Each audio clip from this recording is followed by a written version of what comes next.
Puji Tuhan. Shalom sekali lagi untuk seluruh keluarga Saat Teduh. Ambil catatan dan Alkitab. Kita akan belajar sesuatu yang bagi banyak orang adalah tabu. Tapi di area ini harus jelas kebenaran dinyatakan. Tidak boleh ada area abu-abu. Judulnya begini, kasih, seks, dan uang. Kasih, seks, dan uang. Tidak ada yang tabu untuk dibicarakan dalam firman. Terimalah pengajaran yang akan memerdekakan Anda hari ini. Buka bersama dengan saya di Ibrani pasal 13 ayat 1-6. Saya bacakan. Ayat 1, peliharalah kasih persaudaraan. Jangan kamu lupa memberi tumpangan kepada orang. Sebab dengan berbuat demikian beberapa orang dengan tidak diketahuinya telah menjamu malaikat-malaikat. Ingatlah akan orang-orang hukuman, karena kamu sendiri juga adalah orang-orang hukuman. Dan ingatlah akan orang-orang yang diperlakukan sewenang-wenang, karena kamu sendiri juga masih hidup di dunia ini. Hendaklah kamu semua penuh hormat terhadap perkawinan dan janganlah kamu mencemarkan tempat tidur. Sebab orang-orang sundal dan pezina akan dihakimi Allah. Janganlah kamu menjadi hamba uang dan cukupkanlah dirimu dengan apa yang ada padamu. Karena Allah telah berfirman, aku sekali-kali tidak akan membiarkan engkau, dan aku sekali-kali tidak akan meninggalkan engkau. Sebab itu dengan yakin kita dapat berkata, Tuhan adalah penolongku, aku tidak akan takut. Apakah yang dapat dilakukan manusia terhadap aku? Judulnya, kasih, seks, dan uang itu zaman dulu seringkali pengkhotbah memperingatkan kita. Hati-hati dengan 3 ta, yaitu harta, tahta, wanita. Nggak fair juga sih, karena hari-hari ini yang selingkuh bukan hanya laki-laki, perempuan juga jadi pria. Ya. Tapi sebenarnya yang kita perlu ubahkan itu bukanlah yang perlu kita waspadai itu adalah gaya hidup kita. Makanya saya tidak mau pakai 3 tah itu, saya pakai kasih dulu. Karena ini adalah nasihat dan doa di Ibrani 13 ini mengajari kita untuk mengelola hidup ini dengan benar. Pertama-tama hiduplah dalam kasih. Seks dan uang akan nanti menemukan tempat yang tepat di dalam hidup ini. Karena kasih tidak akan merugikan orang lain. Kasih tidak egois. Kasih tidak mencari self-interest atau mementingkan diri sendiri. Orang yang hidup dalam kasih pasti akan dikuduskan oleh Tuhan Yesus. Peliharalah kasih persaudaraan ayat pertama. Kata kasih di situ dalam bahasa Yunani, jangan lupa ya, sebagian besar perjanjian baru itu ditulis dalam Greek atau dalam bahasa Yunani. Kata kasih di situ itu ada 4 jenis.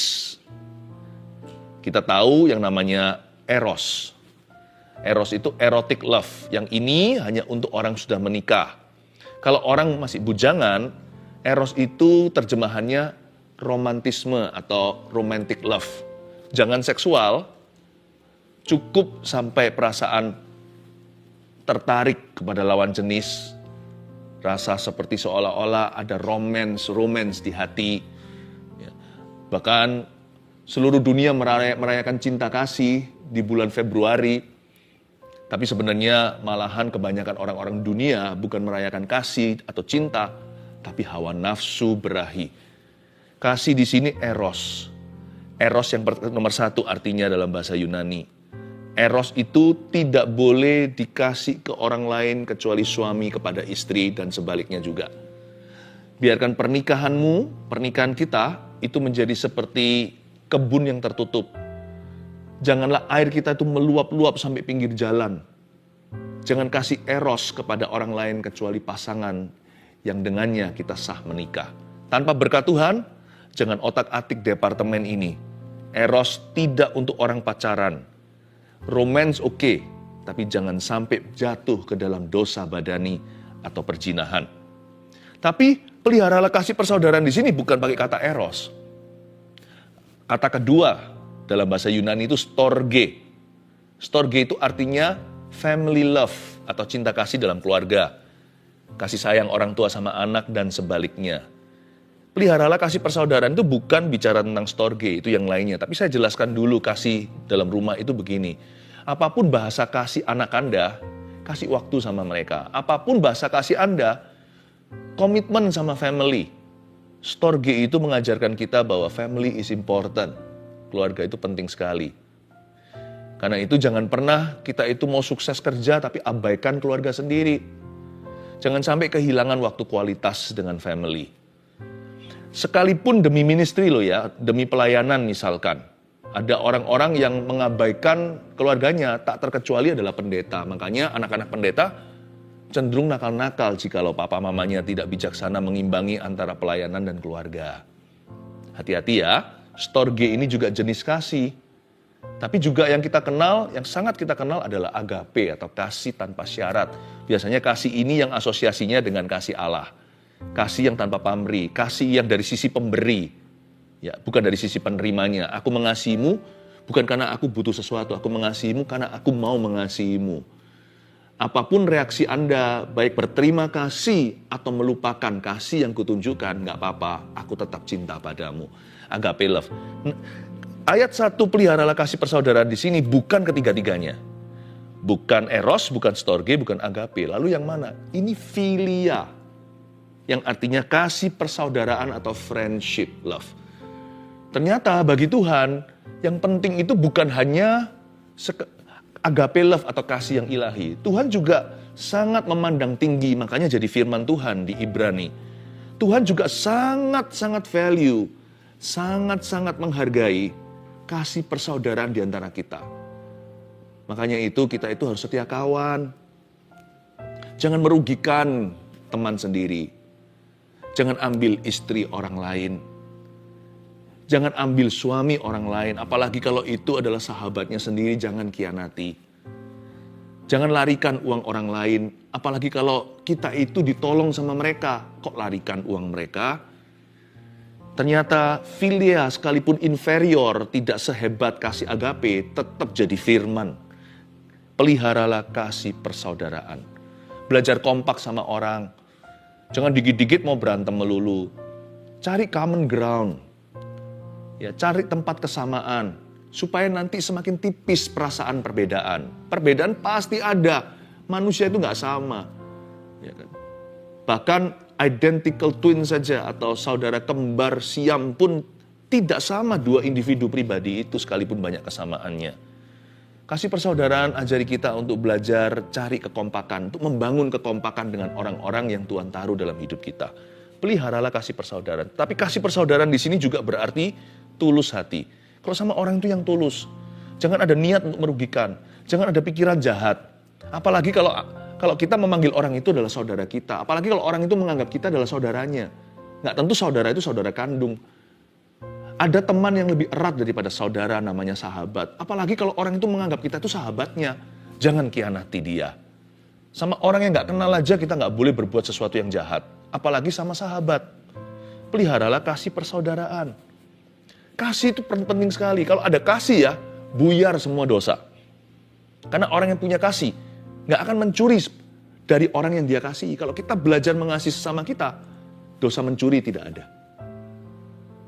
Kita tidak akan korupsi bahan sesuatu. Misalkan seseorang membuat jalan umum. Kalau kita korupsi, suatu saat siapa tahu ibu kita sendiri naik mobil di situ, ground jalan, lalu tabrakan. Tapi kita nggak mungkin mikirkan ibu kita. Saya nggak peduli, itu orang-orang kan saya nggak kenal. Pokoknya saya dapat keuntungan. Saya nggak peduli nanti jalan itu rusak, orang tabrakan di situ terjadi kecelakaan. Tapi kalau semua orang adalah family dan kita mengenalnya, seperti Allah kenal setiap manusia. Kalau orang itu sekalipun bukan dari satu kandungan dengan ibuku dan saya nggak ada hubungan darah sama saya. Tapi kalau kita belajar mengaplikasikan kasih Yesus, kasih Bapa kepada dunia, kita tidak akan merugikan orang lain sekalipun orang itu bukan siapa-siapa. Karena bagi Anda bukan siapa-siapa. Orang itu siapa-siapanya Tuhan loh. Yesus mati untuk dia. Sekalipun orang itu masih seorang pendosa yang belum mau terima Tuhan, hidupnya masih gak keruan, tapi Yesus sudah terlanjur mati untuk mereka. Kalau kita menghargai darah Yesus, kita akan menghargai sesama manusia, sekalipun kita tidak mengenal mereka, atau mereka mengenal kita. Di mana ada kasih, gak akan ada korupsi, gak akan ada perzinahan. Kita tidak akan menghancurkan rumah tangga orang, kalau kita cinta sama mereka. Makanya kasih itu segala sesuatu. Makanya kasih itu yang paling besar. Selain itu, kasih gak pernah gagal.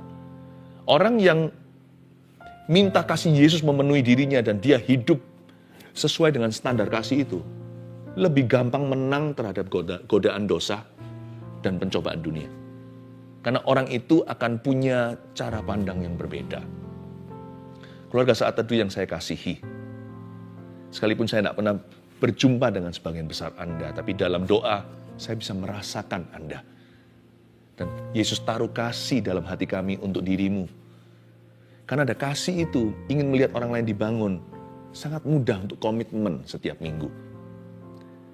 Kalau Anda mengasihi orang-orang di tempat kerja Anda tidak akan mengeluh dapat job itu. Pekerjaan jadi nggak rasa berat, tapi menjadi sukacita. Kasih itu angkat segala macam stres. Makanya orang yang hidup dalam kasih, awet muda, nggak penyakitan. Orang yang hidup di dalam kasih, segala sesuatu terasa sebagai berkat. Meskipun kadang-kadang tetap berat. Saya mau dorong Anda untuk kita semua untuk menghayati ayat 1. Peliharalah kasih persaudaraan. Kata peliharalah itu powerful sekali. Pelihara itu artinya dengan sengaja aplikasikan. Dan kalau itu mau tercuri, pertahankan. Jadi pelihara itu by design, purposely. Tidak kebetulan, bahkan tidak terkesan alami. Melainkan harus lawan arus seringkali. Peliharalah kasih persaudaraan. Kasih itu harus dilestarikan. Mari kita baca ayat berikutnya. Masuk ke area berikutnya adalah aplikasi kasih tersebut. Kalau Philea sudah, kita akan memasuki di ayat 2 dan 3 itu agape, lebih ambil alih. Jangan kamu lupa memberi tumpangan kepada orang. Sebab dengan berbuat demikian, beberapa orang dengan tidak diketahuinya telah menjamu malaikat-malaikat. Jangan kamu lupa memberi tumpangan. Kata tumpangan di sini itu hospitality. Dan kata hospitality dalam bahasa Yunani itu artinya love for strangers. Luar biasa. Ini bukan Philea, ini sudah masuk ke departemen agape. Atau kasih tanpa pamrih, tanpa syarat, nggak peduli sebelah situ meresponi atau tidak. Jangan kamu lupa memberi tumpangan. Belajar untuk mencintai orang-orang yang Anda tidak kenal bahkan. Dan ini paling tepat diaplikasikan di dalam gereja. Bukankah gereja adalah tempat umum yang memang pasti akan saling mengenal pada akhirnya, tetapi kan tidak berhubungan darah. Tapi orang-orang yang diselamatkan oleh darah dan daging Yesus Kristus. Bukan darah daging family. Ya, tetapi mereka ada bersama-sama dalam kelompok gereja. Makanya gereja itu perlu, nggak bisa kita itu sendiri-sendiri sekalipun zaman online begini, cepat lambat. Kita butuh berinteraksi dengan orang-orang yang nyata. Karena di dalam gereja kita ditempa, kita dibentuk oleh Tuhan untuk bisa mencintai, mengasihi, untuk mengamalkan kasih, sekalipun ada perbedaan. Jangan kamu lupa memberi tumpangan. Saya kalau melihat seorang pemimpin CG, kalau di gereja kami namanya CGL atau CG Leader, kok bisa ya mendoakan dan puasakan, bahkan mempersiapkan sharingnya, lalu nanti waktu pertemuan, padahal setiap CG misalnya 10 orang anggotanya itu bukan siapa-siapanya. Tapi diadopsi dengan segenap hati. Seolah-olah memberi tumpangan rohani sama mereka. Saya itu kagum loh. Di gereja lah kita itu belajar untuk agape love. Selain Philea. Kita belajar untuk menyebut seseorang yang sama sekali waktu dulu zaman masa kecil kita itu kita nggak kenal mereka. Kalau kita baru kenal Tuhan waktu kita dewasa. Mungkin bukan teman sekolah minggu. Dulu dia perfect strangers atau orang yang sama sekali asing bagi aku dan keluargaku. Tapi sekarang bisa begitu erat seperti keluarga, yakni saudara seiman.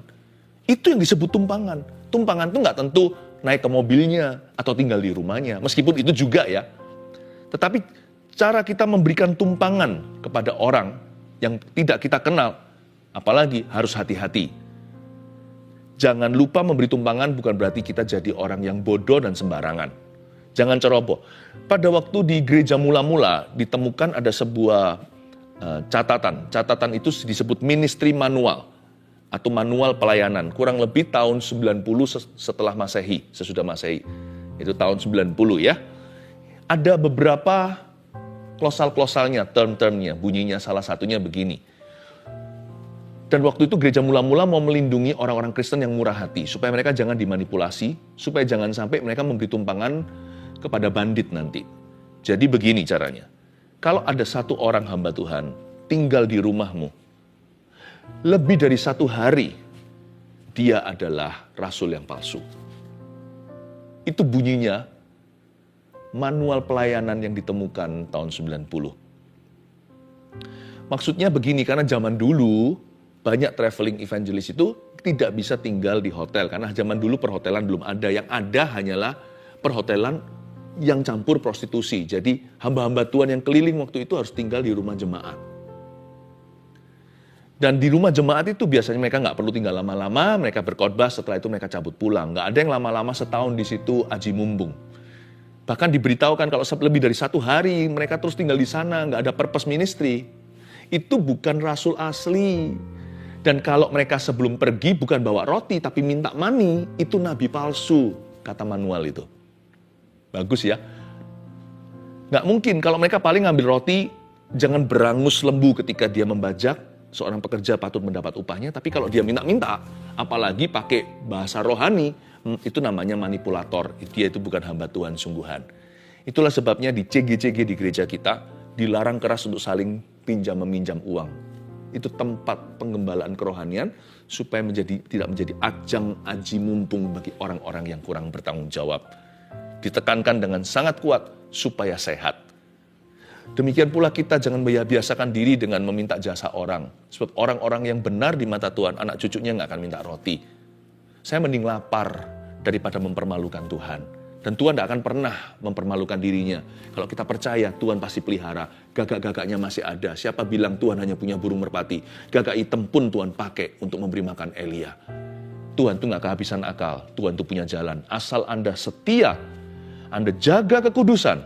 Masa Tuhan itu akan biarkan umatnya yang kudus itu kelaparan? Tidak akan. Tapi church manual waktu itu, ministry manual yang ada itu sangat menjaga hubungan di antara jemaat. Karena jemaat mula-mula, demikian punya pula banyak orang Kristen hari-hari ini, sangat murah hati. Adalah orang-orang yang tidak lupa memberi tumpangan, atau orang-orang yang menunjukkan kasih sayang kepada orang-orang yang bahkan bukan siapa-siapa bagi mereka. Tapi jangan sampai kita dibodohi juga. Ayat yang ketiga, ingatlah akan orang-orang hukuman, karena kamu sendiri juga adalah orang-orang hukuman. Disuruh ingat orang-orang yang dipenjara atau dalam masalah. Dan ingatlah akan orang-orang yang diperlakukan sewenang-wenang, karena kamu sendiri juga masih hidup di dunia ini. Kalau menghormati itu ke atas, melayani itu ke bawah, jangan lupa. Jangan sampai kita itu bingung soal ini. Kalau respect, hormat itu kepada orang yang kita look up. Tapi kalau pelayanan itu ke bawah. Kalau kita melayani ke atas, itu bisa saja karena kita ketakutan atau kita mengharapkan sesuatu. Tapi kalau kita yang disebut pelayanan murni itu adalah mengunjungi yatim piatu dan memperhatikan janda-janda dalam kesusahan, maksudnya kita itu yang disebut pelayanan di mata Tuhan adalah kalau kita berbuat kebaikan pada orang yang gak bisa balas kita. Karena itu kamu harus ingat sama orang hukuman. Kamu ingat sama orang-orang yang diperlakukan sewenang-wenang. Tidak semua orang dalam penjara, tapi ada orang-orang tertentu yang seperti sudah dipenjarakan. Mereka yang hari-hari ini diabaikan, sudah dilupakan. Orang-orang dalam masalah yang tidak ada orang satu pun peduli untuk perhatikan. Kalau kita mau betul-betul terlibat pelayanan, bukan panggung targetnya atau mimbar. Mimbar panggung itu harus hati-hati dijalankan. Hanya orang yang punya karunia tertentu di situ dan tidak segampang itu harus sengaja bersembunyi di balik salib Kristus. Itu bukan tempat untuk gagah-gagahan atau pembuktian diri atau dapat pujian atau supaya dapat memperoleh benefit-benefit dari jemaat. Bukan. Itu juga pelayanan, tapi pelayanan yang ada di mata manusia, di depan orang, pelayanan publik itu harus hati-hati. Itu maupun ini semua pelayanan kalau motivasi kita bersih. Yang disebut pelayanan itu inilah definisinya. Melayani itu ke bawah kepada orang yang tidak bisa balas kita. Kalau kita itu melayani seseorang yang bisa bayar kita, itu akhirnya bukan pelayanan, itu namanya pekerjaan dan kita dapat gaji atau upah. Atau kita dapat imbalan. Kalau bisa dapat imbalan, itu bukan pelayanan. Karena ministry itu pengorbanan. Makanya Tuhan lewat penulis kitab Ibrani ini mencatatnya di ayat 3. Please ingat orang-orang yang sedang terhukum di hidup ini. Orang-orang hukuman dan mereka yang diperlakukan sewenang-wenang. Jangan lupa loh, Dulu kamu juga pernah, seolah-olah firman ini berkata begini, dulu kita juga pernah di posisi mereka. Atau siapa tahu suatu hari kita di posisi itu. Roda masih berputar dalam hidup ini. Jangan lupa ya, pelayanan yang sejati itu downward, ke bawah, and to the downtrodden, kepada orang-orang yang hari ini dilupakan. Ayat 4, hendaklah kamu semua penuh hormat terhadap perkawinan. Dan jangan kamu mencemarkan tempat tidur, sebab orang sundal dan pezina akan dihakimi Allah. Kamu semua harus penuh hormat terhadap perkawinan. Gimana caranya? Di zaman Edan ini, pernikahan tidak dihormati. Pernikahan adalah idenya Allah, bukan ide Adam dan Hawa. Perkawinan itu adalah institusi ilahi. Bagaimana sih caranya di zaman sekarang ini, zaman murtad demikian rupa, pernikahan yang sakral di mata Allah itu dinodai sembarangan atau direndahkan martabatnya? Gampang. Pernikahan itu ternoda oleh karena orang-orang yang melakukan dosa seks sebelum married. Dan dosa seks di luar marriage atau di luar pernikahan. Dosa sebelum nikah dan dosa di luar pernikahannya. Yang satu dijalankan oleh bujangan, yang satu dijalankan oleh orang yang sudah married, alias perselingkuhan. Kalau belum kawin kan belum namanya selingkuh, namanya percabulan. Lewat dua dosa ini, sex before marriage and sex outside marriage, pernikahan dinodai. Tujuan utama seks bahkan bukan prokreasi, sekalipun bisa punya anak gara-gara itu. Kalau kita ngawur soal itu, bisa hamil di luar nikah. Dan juga kenikmatan di antara pasangan yang sudah dinikahkan. Tapi bukan itu tujuan utamanya. Tujuan utamanya itu sakral dan rohani. Do you know that sex is spiritual? Seks itu rohani. Karena seks itu adalah union, persatuan, roh dan tubuh, dua insan manusia yang berbeda dalam berkat Allah. Untuk menghasilkan perkara-perkara yang benar dan mulia lewat hubungan mereka. Oh, luar biasa. Itulah sebabnya Alkitab mengatakan orang-orang sundal dan pezina akan dihakimi Allah. Kok bisa ya? Saya nggak bisa jadikan itu teori. Ini juga bukan doktrin. Tapi sebagai hamba Tuhan, seperti seorang dokter lihat orang sakit. Seorang hamba Tuhan seringkali melihat sendiri pendosa-pendosa. Loh, kita juga sama pendosa-pendosa, tapi kita nggak lagi hidup di dalam dosa-dosa itu. Karena aku telah mati dan tinggalkan cara hidupku yang lama. Saya melihat dan saya menemukan patron-patron yang saya nggak bisa jelaskan. Seperti ada patronnya itu semua. Yaitu misalkan, kalau orang itu sudah berhubungan sebelum nikah. Lalu habis itu seolah-olah nggak terjadi apa-apa, mau colong berkat Tuhan, pendeta pun ketipu di altarnya. Tahu nggak apa yang terjadi? Saya melihat hidup mereka tuh susah terus. Bisa kaya, tapi susah payah mengikutinya. Ada susah gitu terus, seolah-olah seperti dikepung oleh sorga. Tanah menjadi tanah besi, langit menjadi langit tembaga. Sekali lagi, bisa kaya, tapi susah payah itu mengikutinya. Paling-paling bisa kaya cash, tapi nggak ada berkat Allah. Jangan lupa loh, materi tidak sama dengan blessing. Blessing nggak harus materi. Seolah-olah punya segala sesuatu, nggak bisa tidur pulas dia. Karena hatinya dicekam ketakutan.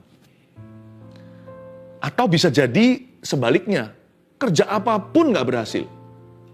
Garuk kepala semua orang dimintai doa, doakan aku ya. Sudah menikah belasan tahun. Tapi nggak pernah beresin dosa itu, karena pernah nyolong dari Tuhan.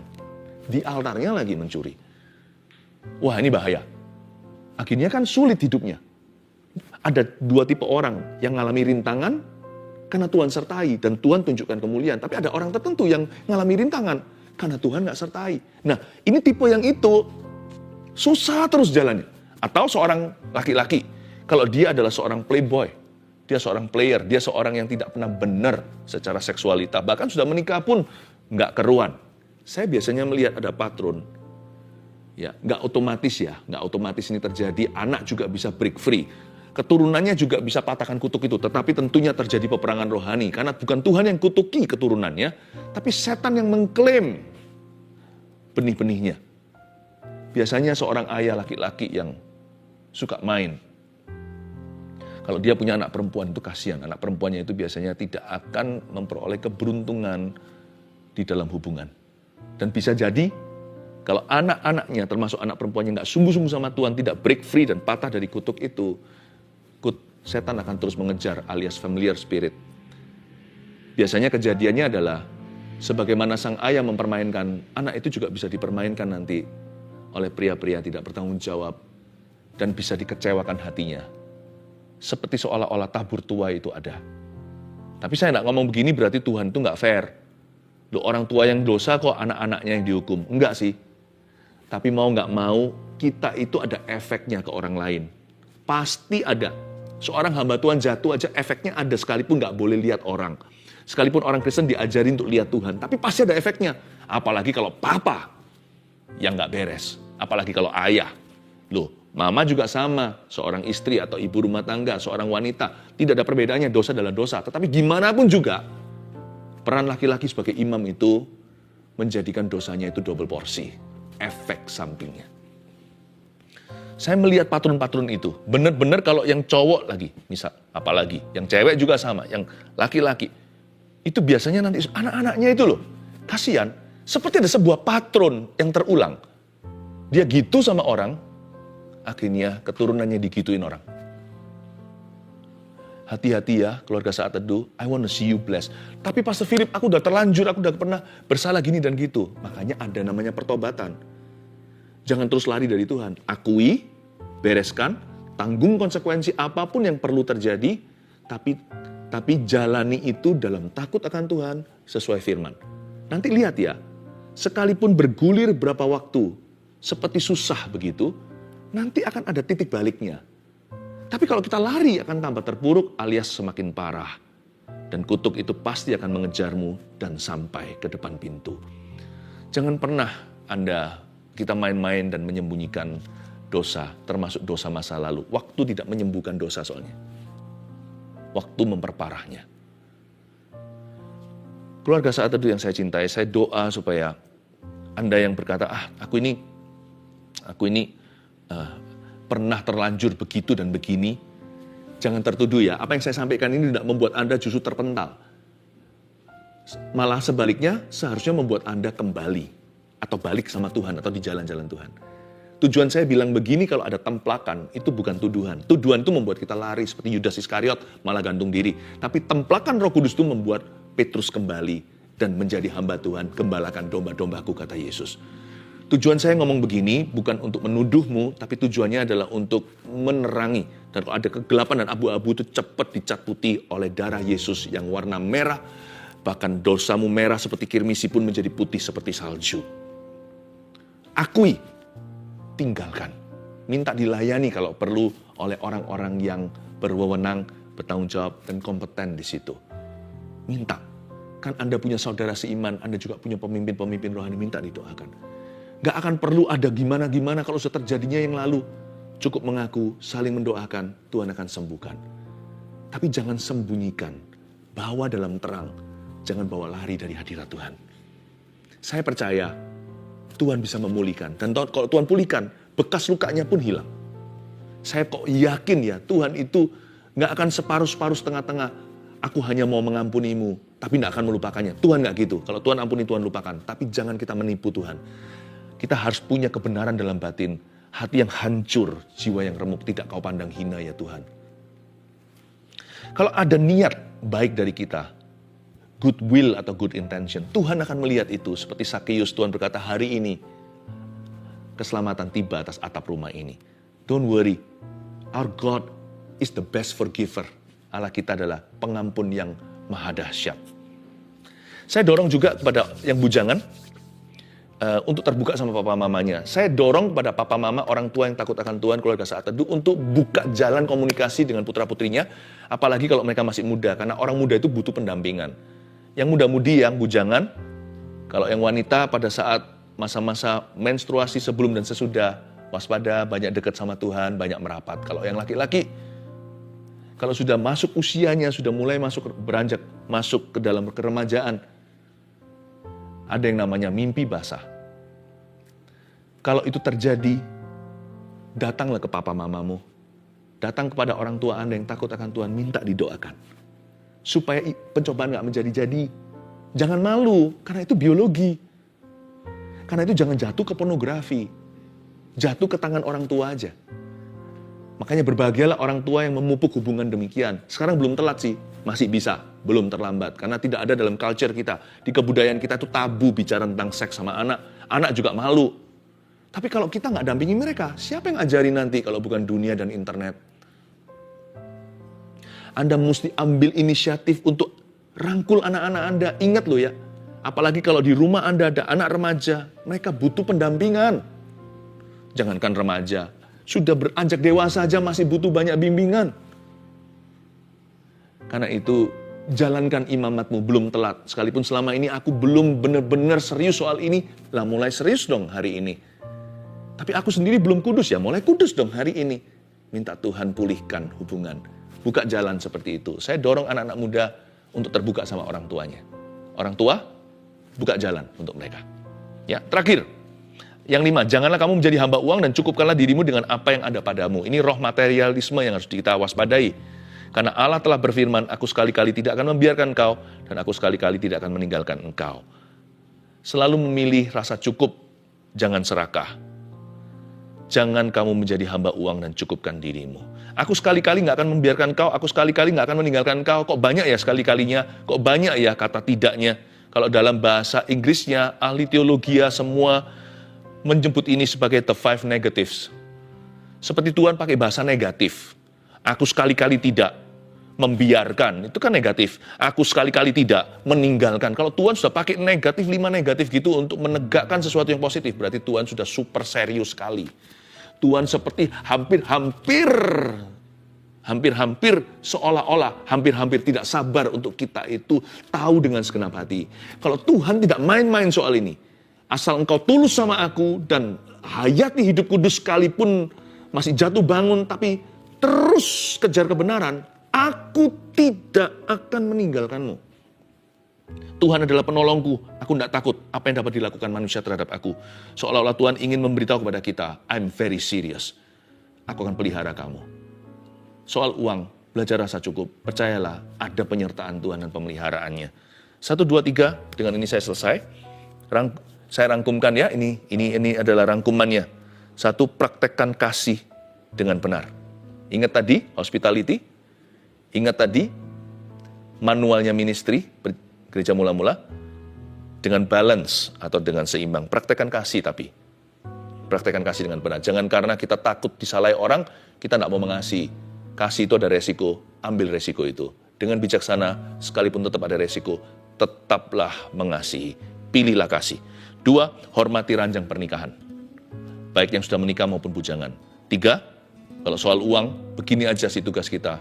Sisanya keseriusan Allah dalam memelihara. Syukuri dan kelola saja apa yang ada. Percayalah, growth, pertumbuhan, dan berkat itu datangnya dari Tuhan. Amin.